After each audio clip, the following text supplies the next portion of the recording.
Becky Lincoln here, Amber Marie and Company at the 91st and Yale location, and we are approaching our summertime vibe of celebrating all things America. Going to be celebrating our country's 250th birthday. Thought let's make a bow today to kind of get you in the mood, and it's not too early. Well, I have a good selection, so come in and let's fix you up. So I chose kind of more of a, look at this ribbon, look at that.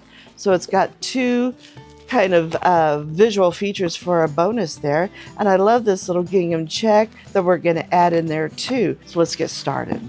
I know you're all ready to get ready for the lake and those summer outings and everything. 4th of July. Again, I like to use 3 loops. So there's my first loop, holding everything between my thumb. Remember our secret, I like to do 3 loops. If I take one of the loops out, that kind of saves on my ribbon, but I still get the really nice effect of it, twisting, keeping that particular side up for her tail. That would seem about appropriate right there. I want this tail to kind of go off over here on this side. So again, I'm going to be putting this top of the tail kind of in the same direction as that other one. Don't let that bother you. It'll all be fine in the end. See, there's our base now. Okay, let's move to our second ribbon. I'm using 2 4-inchers today. Okay, why not? 2 loops over here. I have the 1 loop over here. I'm going to reverse my beginning spot. I'm going to start first tail over here, and that will allow me to end up with 2 and 1. Since this stuff is so thick, I'm only going to do 2 loops. And you know what? That's the cool thing about making a bow. There are no rules. Do whatever suits your eye. And if your fingers can hold it, throw in an extra one. It'll all be just fine. Get her little tail straightened out here.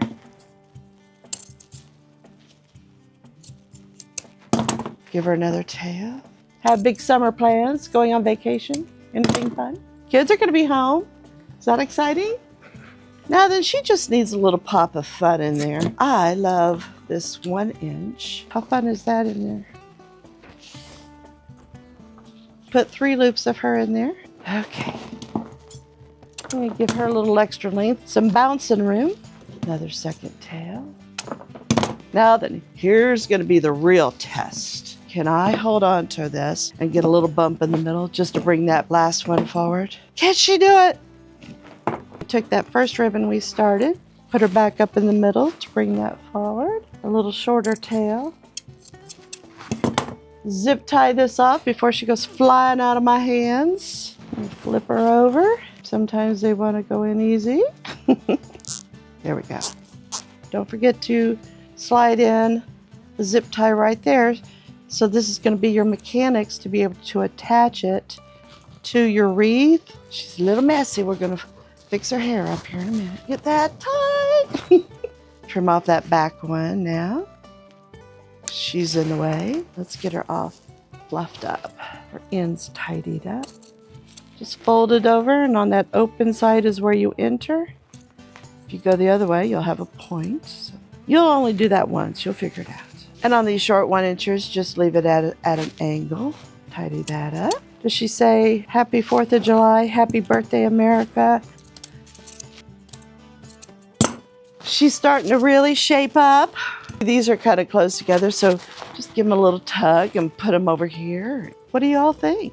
So let's zip tie it to our wreath. Look at my cute geranium wreath there. Screams summertime. And before I get it all the way there, I'm gonna make sure she's sitting in that spot. This is where you really can get your good adjustments on it. Remember my long ones there for curls? Okay, so isn't she great? I love her. So come see me and ask for Becky.